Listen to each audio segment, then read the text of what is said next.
Você foi ensinado a orar pela prosperidade, a pedir, a suplicar. Mas e se eu lhe dissesse que a prosperidade não é algo que você pede? E se eu lhe dissesse que a prosperidade é algo que você permite? A verdade que poucos compreendem é que os céus já estão abertos. O manancial da abundância divina já está jorrando. Não há um Deus no céu contando moedas, decidindo se você merece ou não. Existe um Pai que é o dono de todo o ouro e de toda a prata, e cujo prazer é entregar o reino aos seus filhos. Então, a pergunta não é por que Deus não te enriquece. A pergunta é, por que você o impede? Por que sua vida é um dique que represa o rio da abundância que deseja fluir através de você? Nos próximos minutos, você não vai aprender uma nova forma de pedir. Você vai aprender a demolir esse dique. Você vai descobrir os 7 hábitos práticos, espirituais e inegociáveis que alinham sua vida ao fluxo da provisão divina. E você entenderá por que sua vida financeira não muda quando você apenas pede a Deus, mas quando você o coloca em primeiro lugar em tudo. Prepare-se, porque o que você está prestes a ouvir não é uma teoria. É um manual de alinhamento. E quando você se alinha, a prosperidade não é mais uma possibilidade. Ela se torna uma consequência inevitável. Imagine sua vida como um jardim. Deus é o sol e a chuva, a fonte de toda a vida, sempre disponível, sempre presente. A prosperidade, em finanças, em saúde, em paz, são os frutos que este jardim pode produzir. Muitos passam a vida inteira olhando para um solo seco e rachado, clamando aos céus por frutos. Eles gritam, Senhor, envia-me a colheita. Mas o problema nunca foi o sol ou a chuva. O problema sempre foi a terra. Uma terra cheia de pedras da dúvida, ervas daninhas do medo e compactada pela negligência. Colocar Deus em primeiro lugar não é uma frase bonita para se dizer no domingo. É o ato de preparar a terra.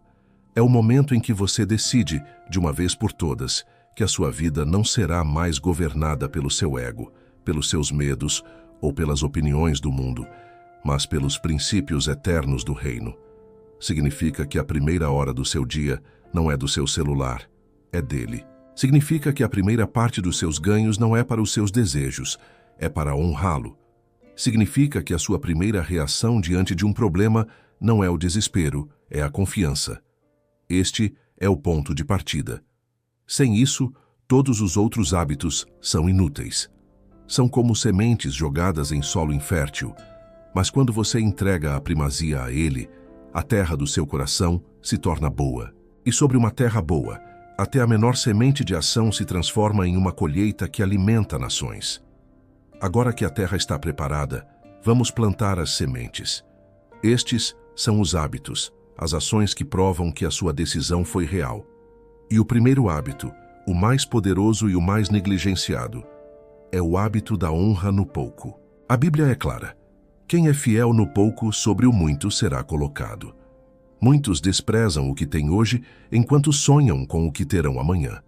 Murmuram sobre o salário pequeno, sobre a casa simples, sobre as poucas oportunidades. Mas o universo espiritual opera sob a lei da administração. Deus não lhe entregará 1 milhão se você não souber honrar os 1000 que tem na mão. Honrar o pouco não é apenas ser grato, é ser excelente com o que você já tem. É tratar seu trabalho atual, por mais simples que seja, como um altar. É administrar suas finanças atuais com a sabedoria de um rei, mesmo que o reino pareça pequeno. É cuidar do seu corpo, da sua casa, dos seus relacionamentos com um zelo sagrado. Porque quando você demonstra excelência e gratidão no pouco, você está enviando uma mensagem aos céus. Eu estou pronto. Você prova que a prosperidade em suas mãos não será uma ferramenta de vaidade, mas uma extensão do reino. Deus não testa você com dificuldades. Ele testa você com pequenas responsabilidades. Passe no teste do pouco e as portas do muito se abrirão como comportas. O segundo hábito é o hábito da semente silenciosa. O mundo te ensina a buscar a colheita, mas o reino te ensina a honrar a semente. Toda prosperidade futura nasce de uma semente plantada hoje. Uma semente de generosidade, uma semente de estudo, uma semente de trabalho extra, uma semente de perdão. O milionário da fé entende que seu celeiro nunca estará vazio enquanto ele continuar semeando. Ele não dá do que sobra. Ele semeia com intenção. Ele não estuda quando tem tempo. Ele cria o tempo para adquirir sabedoria. Ele não trabalha apenas o necessário, ele planta a semente da milha extra, e ele faz isso em silêncio. A verdadeira semeadura não busca o aplauso dos homens. Ela busca a recompensa do Pai, que vê em secreto. Quantas sementes você tem plantado? Ou você tem consumido todas as suas sementes, vivendo apenas para o hoje, sem investir no amanhã? A sua conta bancária, a sua paz de espírito, a sua sabedoria, tudo é um reflexo do que você semeou no passado. Se você não gosta da sua colheita atual, não amaldiçoe a colheita. Mude a semente. Comece hoje a plantar silenciosamente, com fé, as sementes da vida que você deseja colher amanhã. Porque a lei da semeadura e da colheita é mais certa do que o nascer do sol. O terceiro hábito é o hábito da palavra decretada. O mundo foi criado pela palavra, e você, feito à imagem e semelhança do Criador, carrega em sua boca um poder semelhante, o poder de criar ou de destruir. O milionário da fé não fala sobre a realidade que vê, ele fala sobre a realidade que crê. Enquanto o mundo diz está difícil, ele declara: o meu Deus, segundo as suas riquezas, supre todas as minhas necessidades. Enquanto o mundo reclama da crise, ele afirma: eu sou cabeça e não cauda, estou por cima e não por baixo. Isso não é autoajuda barata, é alinhamento espiritual. Suas palavras são profecias que sua vida se apressará em cumprir. Se você passa o dia declarando dívida, escassez e dificuldade, você está regando as ervas daninhas no jardim da sua mente. Sua realidade se conformará à sua confissão. Mas quando você alinha sua boca com as promessas de Deus, você rega as sementes da fé. Você começa a construir no mundo invisível a estrutura da sua vitória. Pare de usar sua boca para descrever o problema. Comece a usá-la como uma arma para decretar a solução. Fale com suas dívidas. Fale com suas contas. Fale com seu futuro. Declare a palavra de Deus sobre cada área da sua vida, não como uma esperança, mas como um fato. Porque a fé não é crer que Deus pode, é saber que Ele já fez, e a sua confissão é o que traz o já feito do céu para a terra. O quarto hábito é o hábito do altar do trabalho. Para muitos, o trabalho é uma maldição, um fardo a ser carregado de segunda a sexta. Para o Filho de Deus, o trabalho é um altar.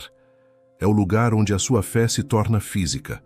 É onde você pega os talentos que Deus lhe deu e os multiplica, não apenas para o seu sustento, mas para a glória dele. O milionário da fé não trabalha por dinheiro, ele trabalha por propósito. E porque ele trabalha por propósito, o dinheiro o persegue. Ele entende que a excelência no seu ofício é uma forma de adoração. A preguiça é um insulto ao Criador que o capacitou. Deixar as coisas pela metade, fazer o mínimo necessário, reclamar do esforço. Tudo isso é profanar o altar. Mas chegar mais cedo, ir além do esperado, entregar mais do que foi pedido, resolver problemas com criatividade e integridade, isso é o fogo do sacrifício que atrai o favor do céu. Deus não abençoa profissões, Ele abençoa pessoas. E Ele abençoa a pessoa que transforma sua mesa, sua ferramenta, seu computador, em um altar de serviço e excelência. Sua prosperidade financeira será uma consequência direta do nível de unção e excelência que você derrama sobre o seu trabalho. Pare de procurar um emprego que você ame. Ame o emprego que você tem. Transforme-o em seu altar. E Deus te levará a lugares que você nunca sonhou. Chegamos ao quinto hábito, e este é poderoso. O hábito do conselho dos sábios. Presta atenção no que diz Provérbios. Onde não há conselho, os projetos fracassam, mas com muitos conselheiros eles se estabelecem. Sabe, o nosso ego, ele é traiçoeiro. Ele sussurra no nosso ouvido que a gente já sabe tudo, que não precisa de ninguém. Mas a humildade nos ensina a sentar aos pés de quem já trilhou o caminho, de quem já chegou onde a gente sonha em chegar. O verdadeiro milionário da fé não tem vergonha nenhuma de aprender. Pelo contrário, ele busca mentores, ele devora livros, Ele investe pesado em sabedoria porque ele sabe, no fundo da alma, que a sabedoria vale muito mais do que todo o ouro do mundo. Ele entende um princípio fundamental. Andar com pessoas que estão acima dele o puxa para cima, o eleva. Enquanto isso, andar com pessoas que só reclamam, que só murmuram, que só veem problema em tudo, o arrasta para baixo, para a lama da mediocridade. Então, eu te pergunto agora de verdade, quem são os seus conselheiros? Com quem você tem compartilhado seus planos e seus sonhos mais profundos? São pessoas de fé, de visão, que já alcançaram resultados? Ou são semeadores de dúvida, especialistas em apontar por que tudo vai dar errado? A decisão é sua. Cerque-se de gigantes, e você inevitavelmente aprenderá a andar como um. Pensa comigo. A sua renda, a sua mentalidade, até mesmo a sua fé, serão a média das 5 pessoas com quem você mais convive. É uma lei universal. Por isso, escolha o seu círculo íntimo com o mesmo cuidado, com a mesma precisão com que um rei escolhe os seus generais. Porque um único conselho sábio pode te economizar uma década inteira de erros e frustrações. Uma única conexão divina, uma única porta que Deus abre através de alguém, pode te levar a lugares que 10 anos de trabalho duro, sozinho, jamais abririam. Entenda de uma vez por todas.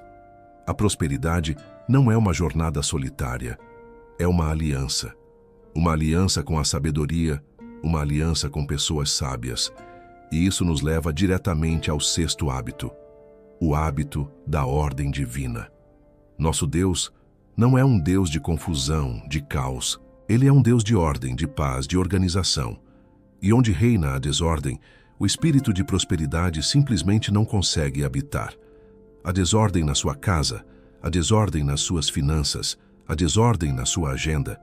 Tudo isso são bloqueios espirituais, barreiras que impedem o fluir da bênção na sua vida. Uma casa bagunçada reflete uma mente bagunçada.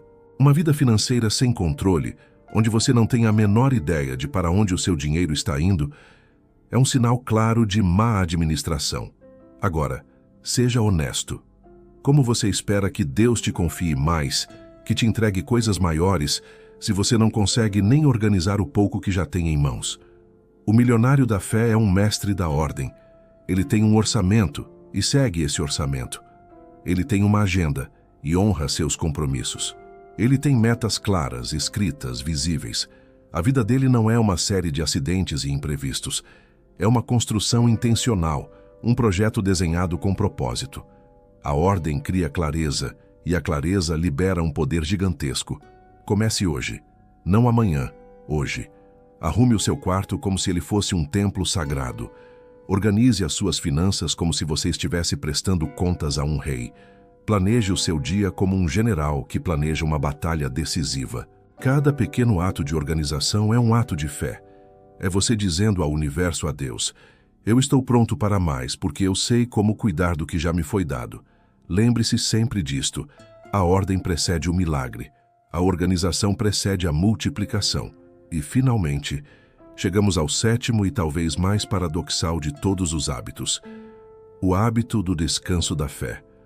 O mundo grita para você: corra mais, se esforce mais, nunca pare, não durma. Mas o reino de Deus te ensina o poder do sábado, o poder de descansar. E atenção, não é o descanso da preguiça, da inércia, é o descanso da confiança. É a capacidade de trabalhar com toda a sua força, com toda a sua dedicação durante 6 dias, e no 7º, saber entregar, confiar e descansar, na certeza de que o crescimento não vem apenas do seu suor, mas da bênção de Deus. O milionário da fé não é uma pessoa ansiosa. Ele não é movido pelo desespero, pelo medo da falta. Ele planta, ele rega, ele faz a parte dele com excelência. Mas ele sabe, com cada fibra do seu ser, que é Deus quem dá o crescimento. Esse descanso é a prova final da sua fé. É a sua declaração silenciosa de que você não está no controle de tudo. Ele está. E é nesse lugar de descanso, nesse silêncio da alma, que a criatividade floresce. É nesse silêncio que você finalmente consegue ouvir a voz suave de Deus. É nessa entrega que o fardo se torna leve e o jugo se torna suave. Se você está se sentindo cansado, sobrecarregado, ansioso, provavelmente é porque está tentando fazer na sua própria força o que só pode ser feito pela graça dele. O segredo é este: trabalhe como se tudo dependesse de você. E depois, descanse como se tudo dependesse de Deus. Este equilíbrio perfeito entre o esforço máximo e a confiança absoluta é o verdadeiro segredo da prosperidade sustentável, aquela que dura. Então vamos recapitular as 7 colunas. Honra no pouco, a semente silenciosa, a palavra decretada, o altar do trabalho, o conselho dos sábios, a ordem divina e o descanso da fé. Veja bem, estes não são 7 truques de mágica, são as 7 colunas que sustentam o templo de uma vida verdadeiramente próspera. Uma vida construída sobre a rocha inabalável de colocar Deus em primeiro lugar. A riqueza que você tanto busca não está escondida em um bilhete de loteria ou em um golpe de sorte. Ela está na construção diária do seu caráter, na disciplina da sua alma, no alinhamento da sua vida com esses princípios eternos.